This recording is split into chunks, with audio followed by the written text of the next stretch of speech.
লাহৰীঘাটত সংখ্যালঘু ৰাজ্যৰ মাজত পঞ্চায়ত নিৰ্বাচনৰ ব্যাপক উল্লাস নিৰ্বাচনী কাৰ্যালয়ে জনসাধাৰণৰ ভিৰ দেখা গৈছে।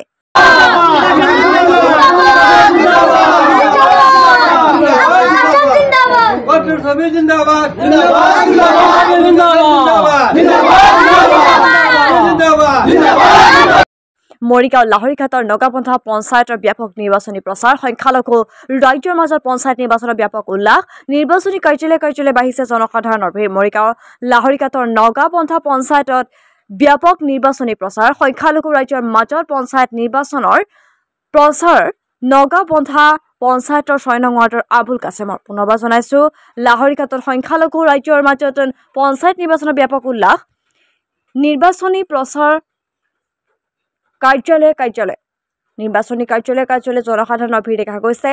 লাহৰীঘাটৰ নগাপন্থা পঞ্চায়তৰ ব্যাপক নিৰ্বাচনী প্ৰচাৰ সংখ্যালঘু ৰাজ্যৰ মাজত পঞ্চায়ত নিৰ্বাচনৰ ব্যাপক উল্লাস নিৰ্বাচনী কাৰ্যালয়ে বাঢ়িছে জনসাধাৰণৰ ভিৰ। মৰিগাঁও লাহৰীঘাটৰ নগাপন্থা পঞ্চায়তৰ ব্যাপক নিৰ্বাচনী প্ৰচাৰ সংখ্যালঘু ৰাজ্যৰ মাজত পঞ্চায়ত নিৰ্বাচনৰ প্ৰচাৰ নগাপন্থা পঞ্চায়তৰ ৬ নং ৱাৰ্ডৰ আবুল কাছেমৰ।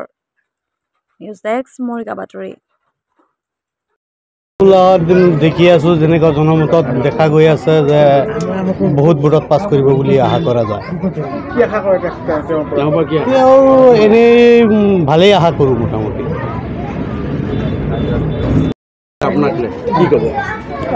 মানে মই ধৰক ৰাজনীতিৰ লগত ওতপ্ৰোতভাৱে তেনেকুৱা জড়িত নহয়, হয়তো এইবাৰ মোক মানে ৰাইজে বাছনি কৰি পেলাই মানে প্ৰতিদ্বন্দ্বিতাত আগবঢ়াইছে।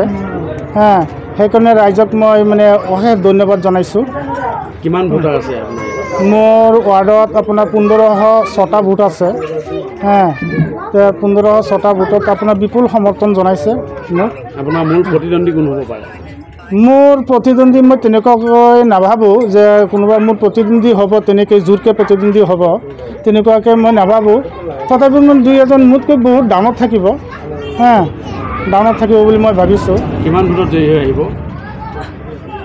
মইতো মোৰ আশা আছে মানে আমাৰ নগাপন্থা ৱাৰ্ডত 10টা ৱাৰ্ড আছে। 10খন ৱাৰ্ডৰ ভিতৰত 6 নম্বৰ ৱাৰ্ডটো মানে হাইষ্ট ভোটত জিকাই নিবৰ কাৰণে মানে আশা আছে মোৰ। আপোনাৰ পৰিকল্পনা কি কৰিছে? মোৰ পৰিকল্পনা মানে চাওক, আমাৰ এইটো একদম মানে দৰিদ্ৰ সীমাৰেখাৰ তলৰ মানুহ ইয়াত বসবাস কৰে। মানে আৰ্থিক সচ্ছলতা নহয়, এইটো দুখীয়া মানুহৰ কাৰণে মানে মই যদি মানে প্ৰতিদ্বন্দ্বিতা আগবঢ়াইছোঁ, দুখীয়া মানুহবিলাকৰ উন্নতিৰ কাৰণে মানে যিখিনি কৰিব লাগে মই চেষ্টা কৰিম। আমি ভাবি আছোঁ এইজনে আমাৰ যদি হয় প্ৰতিনিধি আমাৰ ৰাইজৰ কাৰণে উপকাৰ হ'ব বুলি আশা আছে আমাৰ। বিচাৰটো প্ৰতিবাদ হোৱাৰ পিছতো ৰাইজক তেখেতে চাবই, আৰু আমি পৰিয়ালৰ মানুহ আছোঁ বুলি আমি তেখেতক উঠাইছোঁ। কম আমাৰ 4 ভোট আমাৰ নিজৰে আছে অকলা।